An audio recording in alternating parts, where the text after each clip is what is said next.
part of Sports Illustrated, giving you daily NFL draft, dynasty, and Devy fantasy football podcasts.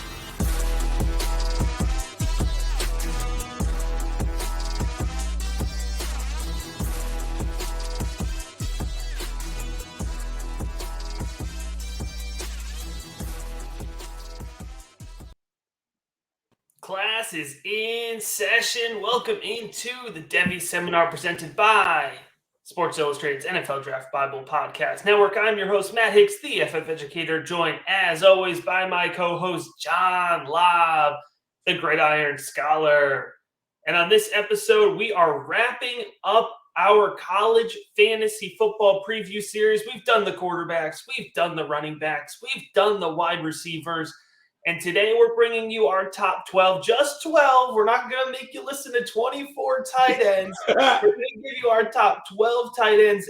And we have fielded some questions in the mailbag from our listeners. And by the way, we fielded all these questions from John's Twitter account, @GridironSCHOL91. So you got to make sure you're following John so you can get in on the mailbag for future episodes. So tight ends and the mailbag. John, before we actually jump into it, I just want to make sure our listeners know that after we wrap up this college fantasy football series, we're still coming at you weekly here. Listen, John, it's August. The college fantasy football, or the college football season, I should say, is upon us. We are going to be talking Devy, a weekly college fantasy football, a little bit of DFS. Every week we have an awesome setup for you. And I'm so excited, John, to share with our listeners that for this season, we are going to be also joined by another co-host in addition to the show with me and John, and that's going to be Skip Newton, also from the NFL Draft Bible. Skip is a sharp Devy mind. We are so excited to have him on here. Some combination of the three of us will be on every week for the entire season. I have some big life events coming up, so I might be in and out of travel, but Skip and John will always be here, and I, of course, will be here for most of the time. So just a little bit of announcement. Let them know that even when we're done with this series, we are going to be keeping coming weekly. So, John, that was a long intro. I've talked too much. How are you doing, my friend? I'm doing great. And for all of our viewers, thanks for liking our shows on college fantasy football. Thanks for downloading our shows, watching them on our YouTube channel, Rookie Big Board. We appreciate it. And I had never done tight end profiles, Matt. In my 8 years of publishing my written work, I just did quarterbacks, running backs, and wide receivers. Now, obviously, I rank tight ends like I rank kickers and defenses. But, Matt, in general, there's only been like 2, maybe 4 high-level tight ends where you were like, should I get one of these on my college fantasy football team? Or you dumpster dive. I've done a lot of dumpster diving at the tight end position in college fantasy football. In my 13 years of playing this game, Matt, I have never seen so many good, high-ceiling tight ends available in college fantasy football. This episode is for you, the viewers. Also, I know we have Dynasty and Devy viewers. Some of these players are potential NFL future assets. Some of them are just college fantasy football stars. They're not going to be NFL prospects. But Matt and I are here to break down the top 12. And thanks for joining us, everyone. All right, John. Well, let's go ahead. Let's jump right into it here with number 12, and that is Kade Otten from the University of Washington, the Huskies. Otten coming in at 6'5", 240 pounds. John, you go back to that 2019 season. Remember, the Pac-12, it was a rough 2020 season. They only played 4 games at Washington. So let's go back. Let's look at the 2019 season. 11 games, 32 receptions, 344 yards, and 2 touchdowns. And in just 4 games in 2020, 3 touchdowns. And Otten is one of these guys that has some NFL potential to his game. A lot of people like Kade Otten as a top 3 round draft pick in the NFL. I'm not that bullish there yet. Obviously, I've him in my top 12 for college fantasy football tight ends. Why do I like him so much? Matt, he's the number 1 pass target on the Washington Huskies. Ladies and gentlemen, try to name a Washington Husky wide receiver. It's pretty difficult right now from a college fantasy football. Young guy, McMillan. There you go. I mean, not someone you're looking to roster. I don't even think he's taken in most college fantasy football drafts. Kade Otten is the number one target. Now, the challenge is they have Dylan Morris at quarterback, who's the presumptive returning upperclassman / starter. If you watch Dylan Morris, Matt, very inaccurate. He's not really the guy you want running your offense. So then what does that leave you? Freshman Sam Hurd, who is a great prospect, but is he ready to step in from day one? I do project Sam Hurd will be the starter by the end of the season for the Washington Huskies. It's just a matter of when. So I have him a little lower than many others because I'm worried about the quarterback position. I also looked at the roster. They have 5 returning offensive linemen, which is good for a freshman quarterback. But what does that also tell me? They're going to run the football. They're going to protect their quarterbacks. They're going to win with defense and running. So that's why I've Otten at number 12. But I do like him very much. And he's the last of my dirty dozen CFF tight ends that you want to grab this year. Yeah, John, one quick note on Sam Heward before we move on to our number 11 tight end here. The reports out of spring camp. So Heward was an early enrollee to Washington. He did practice, with the spring ball. And the problem was that Heward also ended up playing his senior season of high school, which for Washington, because of COVID, was also in the spring. So he kind of played half of his high school season and then tried to jump into spring ball. And it was just too much to learn in one shot. So I think you're completely right. Week 8, week 10, I think he's going to finish the season as the Huskies quarterback. But certainly, he wasn't in our quarterback conversation for a reason. So great start there with Kade Otten. But let's move on to number 11, Trey McBride. McBride has his truthers out there in the NFL draft community. And John, it starts at 6'4", 260 pounds. And there's some production to back it up here on Colorado State. Now, a smaller school, but we talk about this all the time, John. That means easier defenses, right? And last season, in just 4 games for the Rams, 22 receptions, 330 yards, and 4 touchdowns. Heck, John, if you can average a touchdown a game, he's somebody you're going to want in your fantasy football roster. Trey McBride has risen up my dynasty rankings, Devy rankings, and it's very easy to me why. He's physical, Matt. He's got NFL size. We don't often see at the group of 5 level a 260-pound tight end. That is a big boy for the tight end position. Plus, he's 6'4". So as long as he shows up at the combine, and those are his measurements, and he shows good athleticism, he's going to be highly coveted by NFL teams. I like him a lot. He's also has a great resume. He has 67 catches for 890 yards and 8 touchdowns in his last 16 games played. My only challenge and why I am lower than him, we talk about systems, Matt. His coach is Steve Adazio. Ladies and gentlemen, I've seen Steve Adazio a ton because I live in the Northeast and he was the coach of the Boston College Eagles. Adazio likes to run the football. He is not very dynamic in the passing game. We had talked about this on our running back episode. They brought in David Bailey, the running back from Boston College. Well, what does that tell me?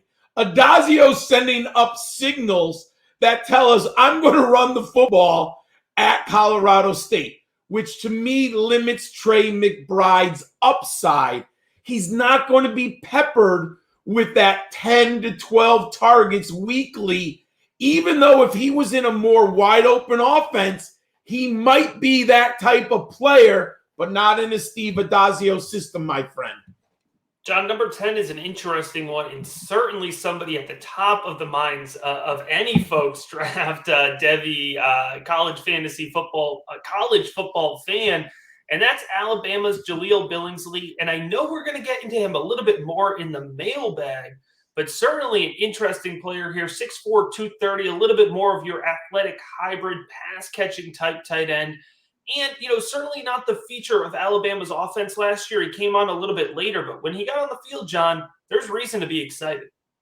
Absolutely. Now, I'm not going to go too much because you hinted our mailbag. I'm going to dig deeper later about the player. But what I'm going to chat about right now is why do I like Billingsley so much? Look at the depth chart at Alabama, ladies and gentlemen. I understand that their depth chart has lots of 4- and 5-star receivers, but they are freshmen and sophomores, ladies and gentlemen. They have a new quarterback in Bryce Young. Billingsley has the second most experience behind John Mechie, who we talked about. And the more I read, Billingsley is going to be involved in this offense. And ladies and gentlemen, here's the key. Former Patriots coach, Penn State coach, and last Houston Texans coach, Bill O'Brien, is the offensive coordinator at Alabama. Matt, he's going to feature Billingsley in this passing game. I love Billingsley. I've been getting him a lot because he falls to round 10. And the ceiling, we talk about systems, the ceiling for Billingsley is so high as the second best player in the Crimson Tide passing game. And hey, listen, when it comes to the tight end position, especially in college fantasy football, you might as well draft with ceiling in mind, right? Because I don't think there's much floor, right? There's not much floor, so you might as well shoot for that upside. And like John mentioned, you might end up, digging through the garbage later, but at least you took your shot. All right, Absolutely. John. Number 9 on our list is likely to make an impact on college fantasy football rosters. That is Isaiah Likely out of Coastal Carolina, the Chanticleer, 6'4", 245 pounds. He clicked, John. He clicked with freshman quarterback Grayson McCall, catching 30 of his targets last year for 601 yards and 5 touchdowns, an average of 20 yards per reception. Certainly exciting player to watch here. And again, he's playing in a weaker conference. Oh, I love the Sun Belt. I love the level of competition. Likely's getting a little NFL buzz in the draft and Devy community. I'm hearing chirps about him as a prospect. Very interesting. Last year, he was PFF third-team All-American. That's pretty impressive from a young man from Coastal Carolina. He had 25 receptions for 517 yards and 4 touchdowns. He should dominate the Sun Belt this year. A very interesting player. You could do much worse than getting Isaiah Likely as your starter. And as a bonus, you get to watch Coastal Carolina, friends. They're a fun offense to watch. All right, John, moving on here to number 8, and that's Isaac Rex out of BYU. Rex certainly put up some nice numbers last year, the most obvious of which was 12 touchdowns with catching the ball from a dynamic Zach Wilson. I don't think we can expect the same level of electricity here from, I believe it's going to be Jaron Hall stepping into the quarterback situation here. But regardless, at 6'6", 247, this is still a big target for the Cougars. Absolutely. And I hate the word regression, but Isaac Rex is not likely to duplicate his 11 touchdowns on 37 receptions.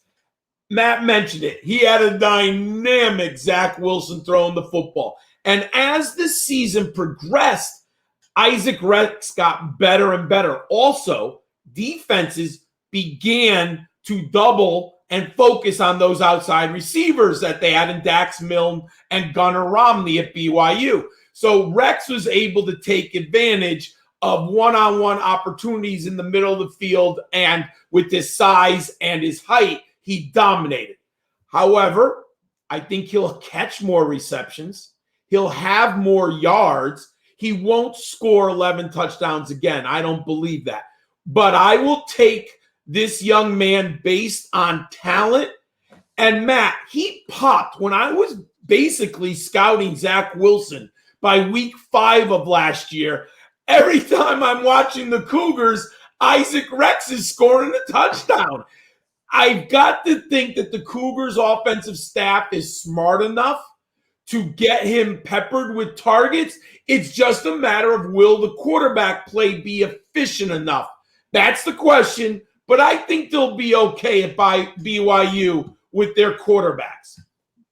All right, John, moving on to number 7. This is my favorite tight end we're going to talk about tonight. I'm not even gonna hold my cards back. Michael Meyer out of Notre Dame, 6'5", 235, and what an absolutely tremendous true freshman season for the Fighting Irish. He caught 42 receptions for 455 yards and 2 touchdowns, John. What was very apparent to me watching Notre Dame live, going back, watching Ian Book tape, because I put myself through that as a good draft analyst.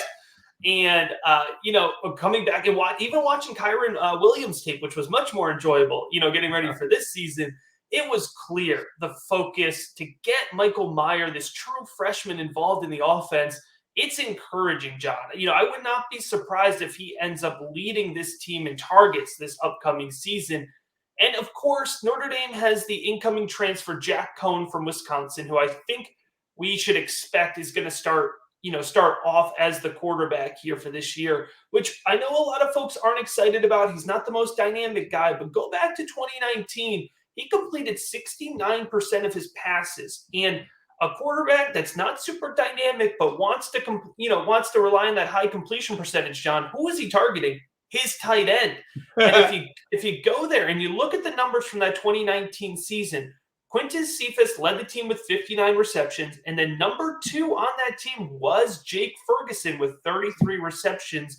So it's clear that Jack Cohen favors his tight end. Michael Meyer is a great tight end to help a quarterback who may need a little bit of a boost. I think it is a perfect marriage here for the Fighting Irish, but specifically for Michael Meyer. Very fascinating because, listeners, my friends, this is a college fantasy football redraft show. We're talking about one season only. If this was a dynasty or Devy, Michael Meyer is way up the rankings. There's no question about his NFL talent. You just see it. He oozes NFL tight end, right? Everything physical, big hands. He likes to hurt people. He's a two-way tight end. But this is college fantasy football. Matt alluded to the quarterback changes, which concerns me, and we all should get a medal for watching Ian Book tape. But that's a different story for a different day. But they're bringing in a new quarterback, and they have a dynamic runner. They have 2 dynamic runners. They have Kyren Williams and Chris Tyree. Now, we haven't seen it out of Tyree, but everyone loved the player coming out of high school, highly touted recruit. This offensive scheme is just not going to pepper Meyer with enough targets, in my opinion. Notre Dame doesn't do that. They find an alpha receiver from Will Fuller, Miles Boykin, and a bunch of others, and they pepper the player with targets. Chase Claypool. They don't do that with the tight end. Now, they might change it up, but based on what I've seen out of Brian Kelly's scheme over the last decade, I just don't think Meyer's going to get enough targets to move him up the rankings. All right, John, moving into our top 6 here, top half of our tight ends for this episode. And don't forget, we do have the mailbag at the end. We're going to come into a really electric, fun player, Brant Kuithe, out of Utah. And I'm 90% sure I said that last name wrong. However, really exciting player to watch on the field. 14 games in 2019. He had 602 yards and 6 touchdowns. I'm sorry. And it was really clear to see that they used him as more than just a tight end. They used him all around the field. He's really exciting. I do worry a little bit about his draft prospects. I think of a similar tight end build like a Kylan Granson from this year, or Josiah DeGora from the year before. These kind of hybrid guys who might get turned into more like H-backs, fullbacks, tight ends, in the NFL. But from a production standpoint this year, I think he has the opportunity to really be a focal point of this offense. And as of right now, it looks like Charlie Brewer, remember, formerly of the Baylor Bears, it looks like Brewer is the lead guy. I don't think they've officially named him the starter, but I believe he's the lead guy. And Brewer, when that would have been 2019 season, I believe, he was really dynamic. And he really showed that he could lead a high-volume electric offense. I think that was the offense that led Matt Rule to the Carolina job, if I'm connecting those dots correctly. So there's certainly reason to be excited about this Utah offense and what this tight end can do as the centerpiece of it. Matt, I will never make fun or discuss anyone mispronouncing names. Anyone who knows me, I am the worst. I'm just going to say the Utes tight end, Brant. I think it might be Kuithe, but I could be wrong. I think there's an emphasis on the E at the end, but I'm always wrong. So anyone who listens to me knows that.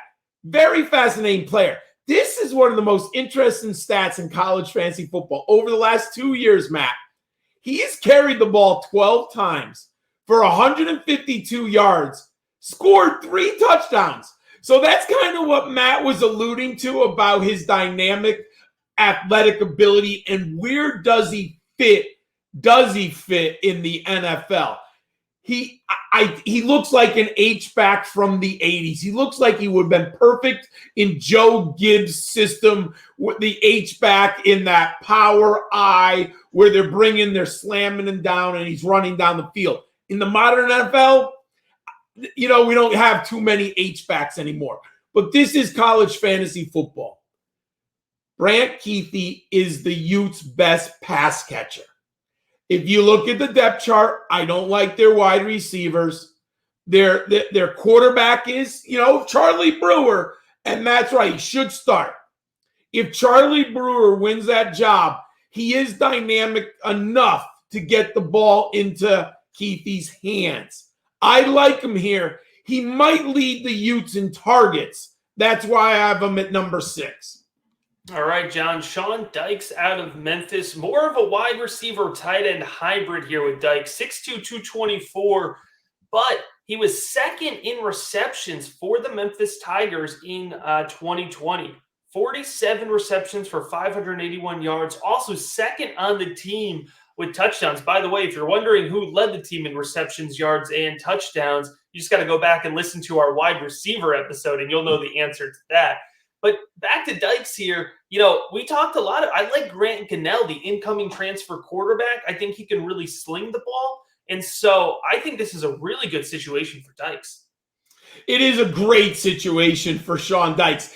I don't have him very high as an NFL draft prospect because the challenge is he's a tweener. 224 pounds at tight end is just not an NFL level tight end. You need a little more girth and power, and he's just not a separator. At the wide receiver, he doesn't have the burst, acceleration, and separation. But this is college fantasy football.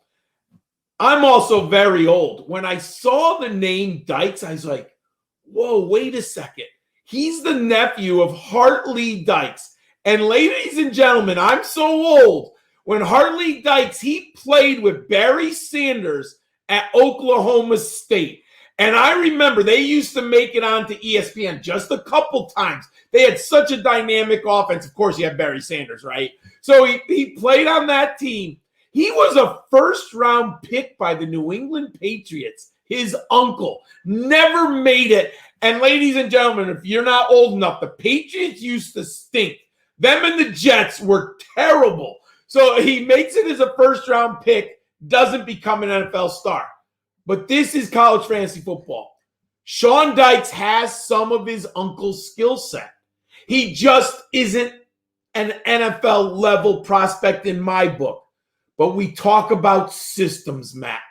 There is no reason to believe that Sean Dykes once again doesn't finish second on the Memphis Tigers in targets, yards, and touchdowns among the pass catchers on the Tigers. Go watch our wide receiver preview if you want to know who should lead the team in targets at wide receivers. Love Sean Dykes on this team this year, Matt. All right, John, here's a more prominent name that most folks are probably familiar with at this point because he's been successful over the past 2 seasons, and that is Charlie Kohler out of Iowa State. Kohler, John, over the last 2 seasons, pulling in over 90 receptions combined, over 1,100 receiving yards, and you love to see the consistency, John. 7 touchdowns in 2019, 7 touchdowns in 2020. Iowa State, of course, returns their quarterback, for better or for worse, Brock Purdy. And, John, what I think helps Kohler is that they're pretty much returning the same weapons. You know, Xavier Hutchinson will be there on the outside, and he will lead the team in receptions, I am sure. But Charlie Kohler finished second in receptions, and the next closest one, with about half of his total receptions last year, was Breece Hall. So I feel confident Charlie Kohler is going to finish second in receptions for this team as well. It's certainly a good – and I mentioned there's no floors really, but I think he's got probably the best floor. Oh, I completely. There's no question. Charlie Kohler is the safest tight end in college fantasy football. He is so consistent with he could have a higher ceiling if they target him more. Now, Iowa State is loaded. I think they brought back 20 of 22 starters.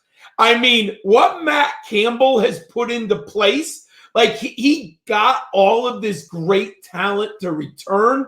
Charlie Kohler, this is one of my favorite offseason stories, Matt. He literally flipped a coin to return to college or go into the draft. I mean, I had to find the story twice because I was like, is that really true? But it was published in 2 different sites. The young man flipped the coin, and for us college fantasy football stars or fans, he's coming back, and they are dynamic. Breece Hall, Xavier Hutchinson at wide receiver, Charlie Kohler at tight end.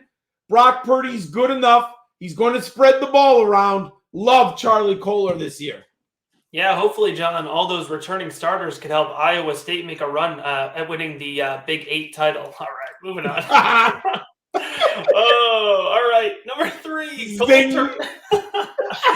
I couldn't let it go. All right, moving on to number 3 here. Cole Turner out of Nevada, 6'6", 240. You'll remember if you go back to the quarterbacks episode, we gushed over the arm talent of Carson Strong, and Cole Turner is certainly benefiting from that. Johnny came out of relative obscurity in his first 2 years on campus for the Wolfpack.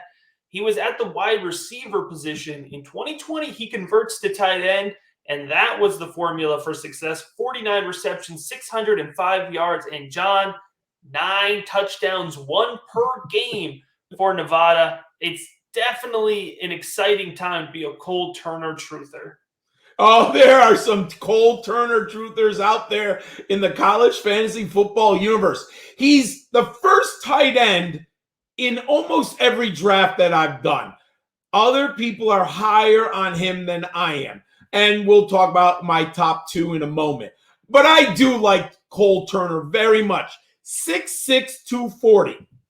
I hear draft buzz about Cole Turner also.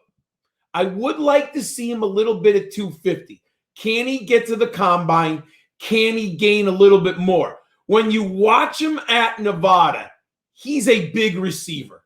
It's almost like Drake London. He's just bigger than Drake London, but he's not blowing people off the ball in the run game. You know, he's putting his body there, you know, but he's not blowing people away. Not like Cole Kmet or someone or Michael Meyer, who we were watching earlier. Cole Turner he's in a Matt Mummy offense. They're going to throw the football like absolutely crazy. The reason I have him at number 3 is Nevada's loaded, Matt. They have a pass-catching back. They're loaded at wide receiver. Go watch our episode. I'm very high on one of their wide receivers. So I think we're going to have a volatile season from Cole Turner. There's going to be games where he might have 9 catches, 130 yards, and 2 touchdowns. But because of the way defenses are going to scheme against him, he's going to have some games, I think, with like 3 for 30 because they're going to take Cole Turner out of the game and force Carson Strong to go elsewhere with the ball. But there's no question his ceiling and the numbers will be there by the end of the year. All right, John, moving on to number 2 here. Certainly somebody I'm very excited about for this year, and that's Greg Dolich out of UCLA. John, I've been getting pretty much sneaking him everywhere I can. I got him in 2 campus to Canton drafts of the depleted pool, and I didn't even have to use high draft picks. And I was shocked because he's going to be a perfect, for those not familiar, campus to Canton, it's college fantasy football scoring. So it's like Devy, but you get the college fantasy football side. So I was really excited about his immediate production, regardless of whether or not he projects to the NFL. And you look at him here in 2020, in just 7 games for the Bruins, 26 receptions, 517 yards, 5 touchdowns. This UCLA offense, it's really going to flow through the tight end position. Kyle Phillips led the team last year with 38 receptions, and Dolich was right there at 26. Then Demetric Felton, who's off to the NFL. And, John, nobody else even got to 20. So Dorian Thompson-Robinson, I think he scares some folks off because of how often or not often he throws the ball. When he throws it, it's running through Dolich in the tight end position. There's no question Dolich is the number 1 pass catcher in this UCLA Bruins offense. It is obvious if you watch UCLA. What shocks me, Matt, Chip Kelly is there, and he's beginning his 4th season, and we won't even discuss how bad his record is. That's a different story for a different day. Go listen to our other podcasts on quarterbacks. He can't. Why is he not recruiting wide receivers? It is one of the shocking developments. I would have assumed that Chip Kelly could get some high-level recruits at the wide receiver position. It's not happening. Well, what does that mean? Dolich is the number 1 pass catcher for the Bruins. Dorian Thompson-Robinson is better than people give him credit for. I do believe the Bruins are going to play better football this year. It's the 4th year that in Chip Kelly's system. Can I tell you they're going to win the Pac-12 South? I don't think so. I think there's too many good teams. Should they score more? Will they be more competitive? I do believe the Bruins will be. I love Dolich also. And Matt, in a campus to Canton, there's no question that you should grab this young man right now. He is a borderline NFL prospect, 6'4", 242 pounds.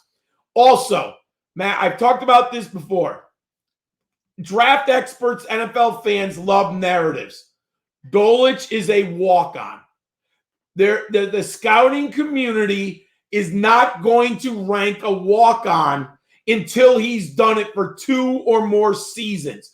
So he has an outside chance here. He needs to replicate last year's numbers. But that's why he's a borderline NFL prospect, because too many people will not give walk-ons the opportunity yet.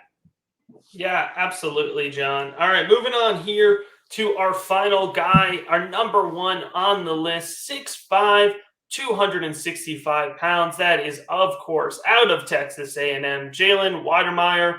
John, last year in 2020, 46 receptions in 10 games, 506 yards, 6 touchdowns. That built on a 6-touchdown season as a true freshman playing in the SEC West. You got to think, John, with the weapons in the Texas A&M offense, I mean, you would think that offense was built to throw the ball. They're really not, right? Aubin was the best one, and he left. He wasn't even good. They need to run this offense through Wydemyer. I know there's young guys that folks are getting excited about at the wide receiver position, but it's going through this guy, and it's a good offense to be funneling through a good player. You're so right, Matt. And Jimbo Fisher was brought into this program to do one thing: win a national title. He won one at Tallahassee when he had Jameis Winston and the Seminoles team. He came to Texas A&M to beat Nick Saban at Alabama and to beat the LSU Tigers. He hasn't been successful yet. They're coming close. He has the defense. I do believe they're better on defense than people give them credit for. Their offensive line is good, and they can run the football. Jalen Wydemyer is by far the best pass catcher on this team. He's not even close. And Matt, you alluded, they have some nice young talent at wide receiver.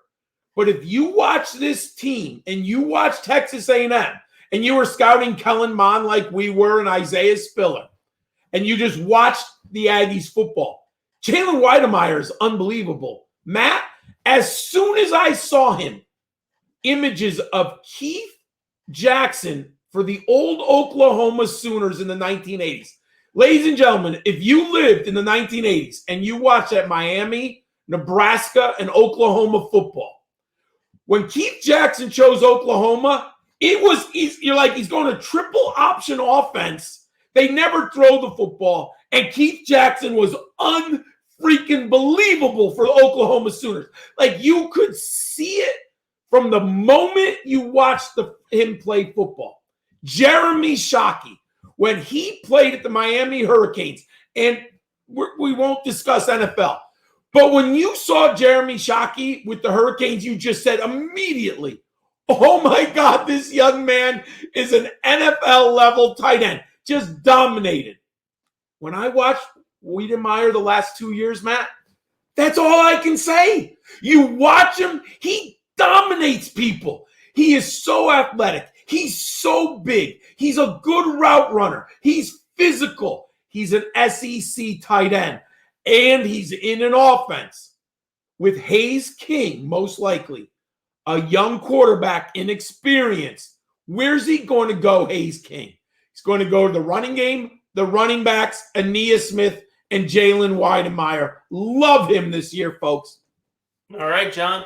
We mentioned at the beginning of the episode, but on top of our 12 tight ends, we also fielded 4 questions from the listeners. As always, we appreciate the input and the feedback. We try to respond to all the comments on the YouTube page. We love the reviews. They're really great on Apple Podcasts. So we appreciate it. We wanted to take a moment to try to reach out more directly here. So, John, with this first one, and I'll let you go ahead and kick us off here. This one's coming from @FabFalco. He mentioned, love the work you guys do. Thank you. We appreciate that. Does Grant Calcaterra have any NFL future, or does the concussion in recent retirement history make him a purely college fantasy football play? John, Calcaterra has a really interesting journey, and I imagine here that it's not going to be too much of a cut and dry answer because his journey hasn't been too cut and dry yet. It has not been cut and dry. And if you would ask me this question 3 years ago or 2 years ago, I would have said he looks like a no-brainer NFL prospect. 4-star recruit coming out of high school, and he looked good with the Oklahoma Sooners. I believe his first year he played with Kyler Murray. I mean, that's how long he's been around in this system. But unfortunately, multiple concussions. And those concussions drove him to retire from football. Now, for the young man, he's gotten the medical advice and the clearance to rejoin football, to get back on the gridiron.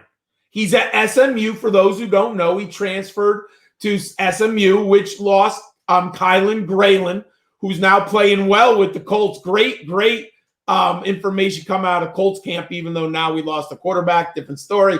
But Grant Calcaterra, if he can make it through this year without another concussion, and I'm not a doctor, so I can't tell you if he can do that, and I want the young man to be safe, then he has an outside chance.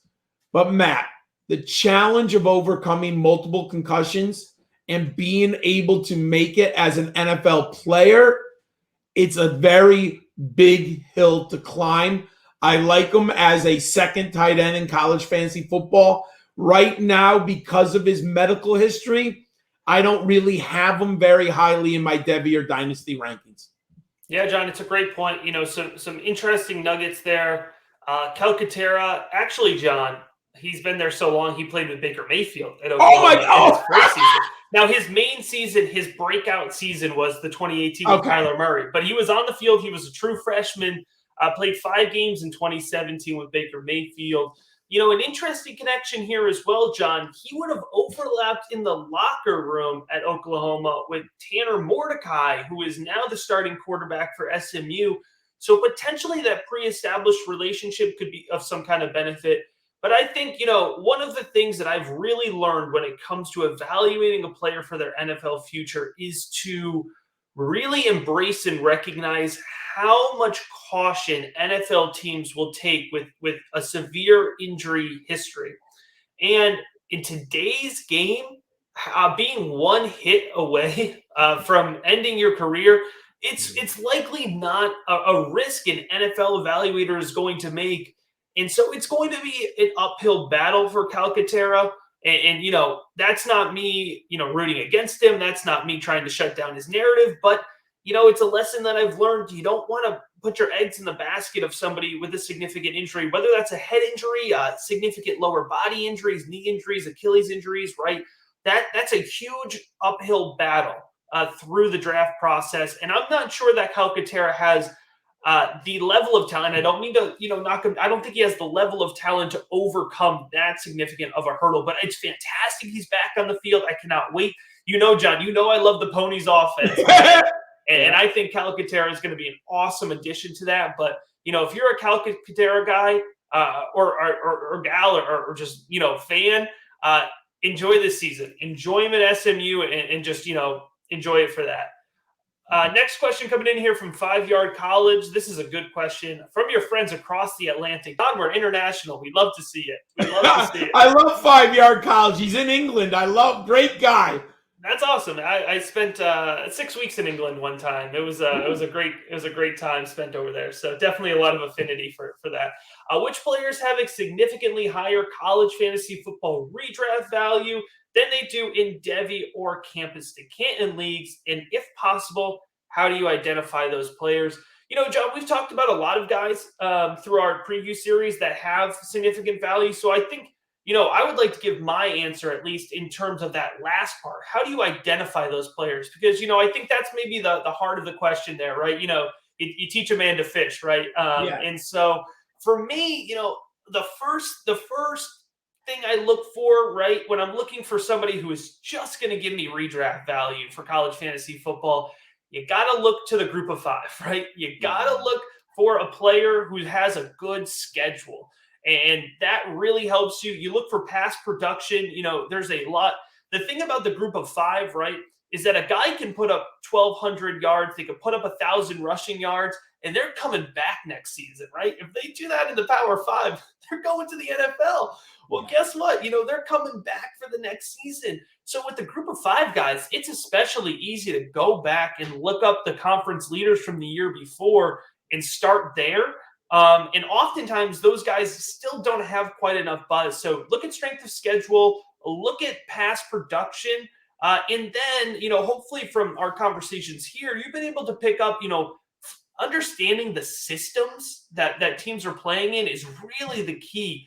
And that takes a lot of time. That takes really learning coaches and putting a lot of effort into it. And hopefully we're helping with that. But understanding who the system is going to run through, understanding the coaching staff, change of coaching staff, all of those things can be really helpful. So I know that's a little bit of a rambly answer, John, but those are some of the points I would look for when trying to find that diamond in the rough. I agree with you completely. I do agree. Start at the group of 5. The group of 5 is your college fantasy football high-end ceiling players where the production's there because they've done it usually in the past, like Romeo Doubs, and they don't usually leave for the NFL, so you have a little longer of a track record. And it is about systems. And what I want to do is I want to give examples so that you can tell from every position quickly where you have a college fantasy football player, but I am not interested in Devy or campus to Canton for NFL level. As an example, quarterback, Preston Hutchinson, Eastern Michigan. Love him in college fantasy football. There's no question. I have him ranked number 15 right now in my rankings. Dual threat quarterback in the MAC conference, high scoring offense. Points are going to be on the board. Do I think that Preston Hutchinson has any chance as an NFL quarterback? I don't think right now. Hey, I hope everyone proves me wrong. And if Preston Hutchinson goes out and proves me wrong, that's terrific. But I can't rank him right now as a high-level college fantasy football or NFL draft prospect, right? So that's the type of guy. Now, paradoxically, we have not seen Emory Jones on the field yet, but high-level recruit, University of Florida, an interesting system. We know these dual threat quarterbacks are getting drafted. They're going up the draft boards higher. Emory Jones is the type of player I put him now in my Devy rankings. Have we seen it on the field yet? No.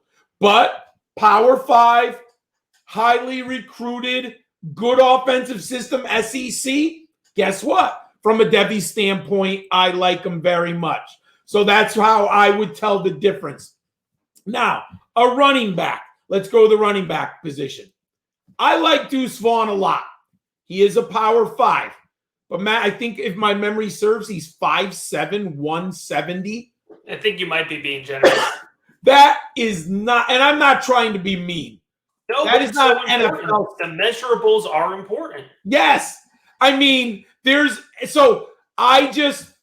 best thing I ever learned from George Young, who used to be the GM of the New York Giants.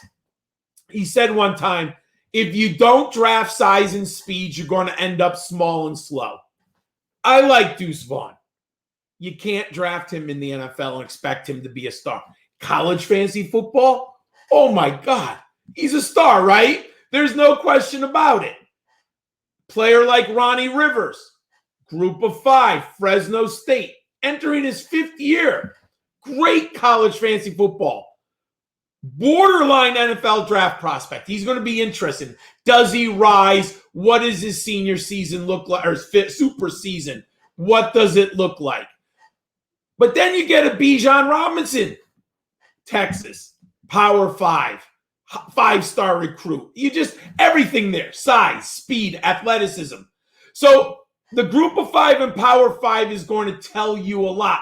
Zamir White is a fascinating type of player, right?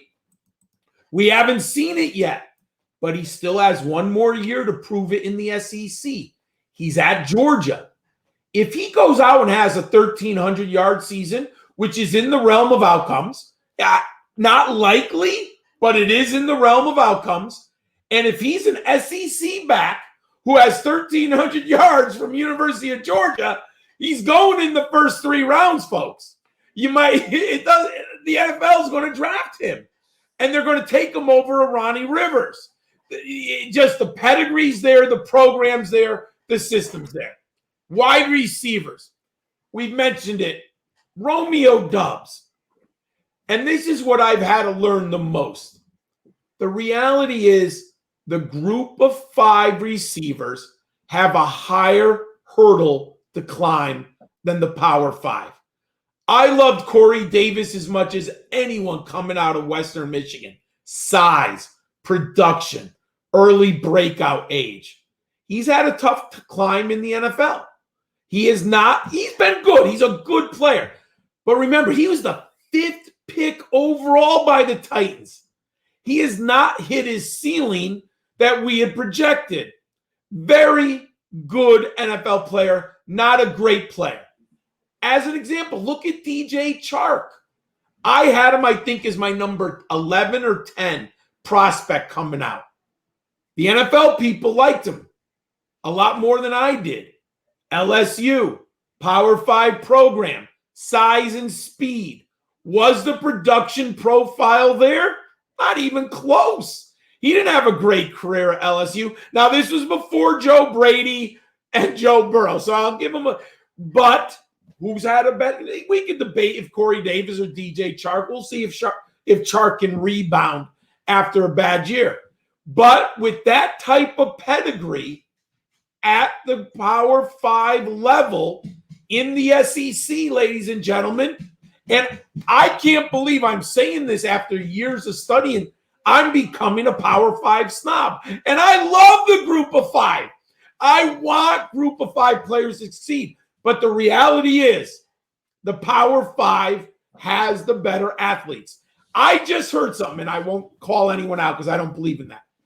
Someone just had a group of 5 player, Reggie Roberson, ahead of Treylon Burks in their Devy rankings. Ladies and gentlemen, you're just doing it wrong. You're just doing it wrong.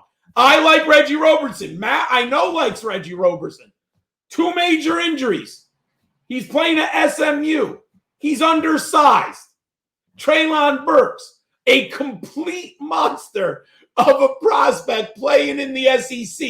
Ladies and gentlemen, Treylon Burks is going ahead of Reggie Roberson in next year's draft. There's not even a question in my mind. And I want Reggie Roberson to do better. And you just said we were doing tight ends today. Michael Meyer. He's an NFL prospect. He oozes it. He could very well be a first round top 10 pick. Now, I don't think he's as dynamic as Kyle Pitts, so he'll be an interesting, but he is so good, Matt.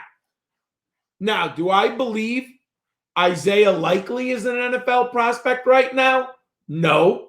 But what's the main difference? Power 5, group of 5. And I would love to see Isaiah Likely make it in the NFL. But when you get a young man at Notre Dame with that size, that recruiting profile, Michael Meyer is going to be in an NFL roster and could be a star. Absolutely. John, one last note just to wrap things up. You know, a great example, guys coming off of major injuries that are going to hold them back from the NFL. Mackenzie Milton, Florida State, right? Oh, I mean, no question. A former standout from college fantasy football, that horrific injury will probably curb his NFL potential, as horrible as we hate to admit that. But college fantasy football, still plenty of upside. So plenty of upside. Past injury history for sure. All right, we talked about him a little bit earlier, but this one comes in from Justin, a nodding 6. How good can Alabama tight end Jaleel Billingsley be in 2021? I think he could be the number 2 pass-catching option in the Tide's offense this season. Your thoughts? You know, John, I'll let you dig into the player a little bit. I haven't done my full film review on Billingsley yet, so I don't want to speak too much to his skill set. But if you look at the offense, I think he absolutely has the potential to be the number 2 receiving option. I think it's going to be Mechie number 1. And, you know, John, I think people are sleeping on Slade Bolden a little bit too much. I wouldn't be surprised if Slade is the number 2 at the end of the day. And then Billingsley could come in there at the number 3. I will say, I'm not sure and of course, this is a new offense, right, with Bill O'Brien coming in. Yeah. But it doesn't seem like the tight end has ever really been the focal point of the offense, even when it's been good. You know, I'm thinking about Irv Smith, great athletic pass-catching tight end. They used him well, but it wasn't a high volume type situation. So, you know, maybe he's more in that 3-4 range. I think maybe one of the freshmen, you know, stand out and make the field. But I think he's going to be in the mix at the top there. You know, and I don't know if it's going to be an offense that past John Mechie will have a clear number 2, like runaway volume type guy. No, I project that Billingsley will be second on the team in targets, yards, and he could even lead the team in touchdowns. What I've read from reports coming out of Alabama, watching their spring game, reading about their practices, all of the Crimson Tide beat reporters and fans have been talking about Jaleel Billingsley as the guy in this offense for Bill O'Brien. I mean, they are waxing poetically in Tallahassee about Billingsley. I see he's been getting drafted as low as like the 15th or 16th tight end off the board. 6'4", 230. So again, he's a little undersized. You know, if he was 250 at Alabama, we'd be having a much different story. But put him in motion. Isolate him on safeties or linebackers. And Bill O'Brien, I'm not a fan, but he does coordinate an offense. And if you've watched the Houston Texans, They get production out of their tight ends, ladies and gentlemen. The problem is they haven't had a great tight end, so that production has been distributed to different people. He's going to use Billingsley this year. I am convinced of it. I have him in my top 10. I love him in this offense. And yes, he will be the number 2 pass catching option. All right, moving on here. Our final question of the mailbag. This comes from Miller88 Jeremy. Jeremy's great. He's always active on Twitter. He's a patron. He's awesome, awesome to have in there. Always asks great questions. And so this is another good one here. Jeremy asks, hey guys, in a startup dynasty league, what is your strategy for building a team? Do you like to go for it all in year 1 or 2, or do you like to stockpile rookie picks and try to build 3 or 4 years down the road? On part 2, John, he wants to know if we would pick Trey Sermon or Javontae Williams in a startup draft. So let's start with part 1 here. This is user choice here. This is a personal preference for everybody. But what I have found, right, and this always surprises people when I give this answer, right, because I'm the rookies guy, right? I'm the guy that's all excited about the prospects, and I love them. I like to take advantage. I find every year that there is a lot of value in the veterans, in the startup dynasty world, because people get so excited about the young guys. And that's my fault, right? Like, I am the guy who sits there and hypes up the young guys all year round, right? But it ends up that you get some tremendous value. So for me, I attack the league. I am looking to win a championship year 1. I say all the time, I'm not a patient fantasy football manager, right? I want to win, and I want to win now, and I'm willing to be more aggressive in that way. But here's my justification for it. I put in the work watching college football. I watch the tape. I know the rookies to draft next year. And so even if it ends up, that I have to sell some draft picks and rely on my 2nd or 3rd round picks, I'm confident with my process that I can hit on those guys, right? And still really have a good young core moving forward, because I don't feel the need as much to rack up 1st round picks or something, throughout the draft, which a lot of people do. So I plan to win now, John. And so I'll let you answer that question, and then we'll jump into Sermon versus Williams. I tend to want to win now also. First of all, it's difficult to say a dynasty league is going to be around 4 or 5 years. If you are lucky enough to have a dynasty league team around for that long, that's awesome. But I'm not going to go that early all in 4 years from now. First of all, who says that you're going to be able to scout well enough for 3 years from now? Who says you're not going to have a bad draft class? At 1 year, you might draft Kevin White in the year you're trying to bank on everything. 1st round draft capital, highly touted, coming out of West Virginia, and he turns out to be a total bust. I can't take that much of a risk. What I do, I kind of go for a middle ground. And what I mean by that, I had a great dynasty startup league. And I'm wearing the t-shirt, the Fantasy Football Diehards Dynasty League. Identify 2 young players. And what I mean by that, either rookies or second-year players. And draft just 2 of them to stay young. What I did, and I like to double dip at a position. In the 2nd round of a 16-team dynasty last year, I drafted DK Metcalf and A.J. Brown. Double dip, back-to-back young wide receivers. Why? I love their long-term potential. I didn't have to draft a wide receiver in this year's dynasty draft. Guess what? I didn't do it. I have A.J. Brown and DK Metcalf. Then go for the value.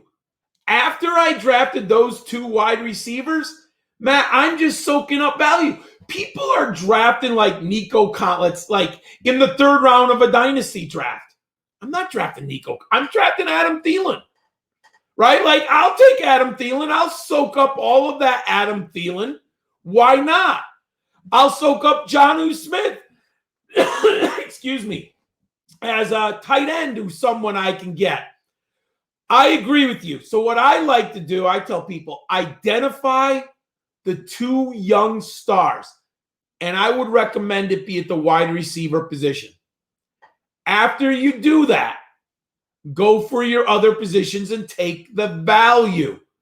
I did not have to draft receivers this year. There was no need to. When you have DK Metcalf and A.J. Brown, I'm fine at least for the foreseeable, at least for 3 years, I assume. Knock on wood, any devastating injuries, and that could always happen. And then you can take a long shot wide receiver. You can find a veteran wide receiver to complement them. That's how I do it. I can't look 4 years down the road, but you got to get your young core. So this year, as an example, I might draft this year, if you can, Justin Jefferson and T. Higgins. Do exactly what I did last year. Draft that, and then build your team from value at that point on. All right, John, and we'll wrap things up here quickly with the answer to Javontae Williams or Trey Sermon. This one's actually fairly easy for me. On the rookie big board, Javontae Williams is the 12th overall rookie in my formula, which weighs everything from immediate production to tape review to long-term opportunity. And so he comes in at number 12. He's running back running back 4 there. And coming in at he's running back 3. Coming in at number 5 at the running back position, number 21 overall, is Trey Sermon. When I'm looking at my specific projections for this season, if you're a little bit more interested than that, I have Javontae Williams coming in at 163 fantasy points and Trey Sermon coming in at 156 PPR fantasy points. So despite the fact that I seem to be lower than almost everybody on Javontae Williams, and I do think Melvin Gordon holds on to his job at least at the beginning of the season, and all training camp reports have indicated such, in the long term, I'm still more interested in Javontae Williams than Trey Sermon, who has gained a lot of momentum through the late part of the draft process and into the 2021 summer. But I'm old enough to remember, John, this time last year when Trey Sermon started to disappoint for a lot of folks. So I hope he does well. I have him as a second-round rookie pick, but Javontae Williams is the absolute last pick in the first round, according to the rookie big board. So I would take Javontae Williams over Trey Sermon. Matt, it's pretty easy for me too. It's Javontae Williams over Trey Sermon. And I like Trey Sermon, and I've drafted him in a bunch of dynasty leagues because I needed running backs, and I do like the ceiling in Kyle Shanahan's offense. However, Javontae Williams, he's special, folks. He's a great back. Pre-draft, I had him at number 2. Matt and I highlighted him in depth on the draft seminar show. And I like Trey Sermon on the draft seminar also. But it's Javontae Williams. And I think this is, to me, an interesting point that people aren't talking about. Trey Sermon's had a few injury history. Now, running back, anything can happen at any day. But when you have 2 very high-level prospects, I have one that does not have an apparent injury history like Javontae Williams, and one with some injury concerns. I like Javontae Williams a lot. Awesome. Well, John, that is our tight end preview episode, plus the mailbag, wrapping up our college fantasy football preview series here. We appreciate everybody that has tuned in, not only to this episode, but of course the quarterback, running back, and wide receiver episodes as well. If you have not already done that, make sure to go back, check out all of those episodes here as we prepare for college fantasy football and college football season. John, it is so close. It is upon us. 25 days! Yeah, absolutely love to see it. We will be back next week with Skip Newton in the helm as well, getting ready for the season, Devy fantasy football, as well as mixing college fantasy football and DFS in there as well. So excited. Thanks for joining us on this episode. And as always,